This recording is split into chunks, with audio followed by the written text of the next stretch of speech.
গীতায় বলছে যথৈ থাংসি সমিদ্ধঃ অগ্নিভস্য সাত কুরুতে অর্জুন, জ্ঞানাগ্নি সর্বকর্মাণি ভস্য সাত কুরুতে তথা। প্রবল রূপে প্রজ্বলিত আগুন যেমন কাঠকে ভস্য করে দেয়, হে অর্জুন এই জ্ঞান অগ্নিও সমস্ত কর্মকে দগ্ধ করে ফেলে।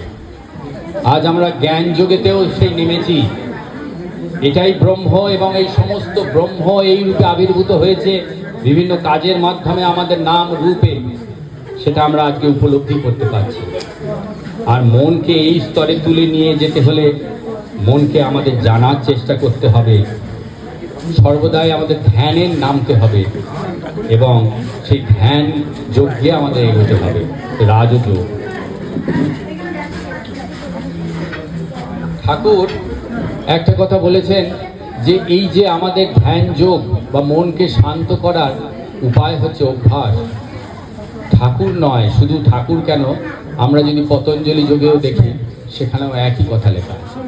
কৃষ্ণ অর্জুনকে বলছেন অভ্যাসন তু কৌন্তেয় বৈরাগ্যেন চ গৃহত্বে, অভ্যাস এবং বৈরাগ্যের প্রয়োজন, এই জন্যে আমাদের ধ্যানেরও প্রয়োজন।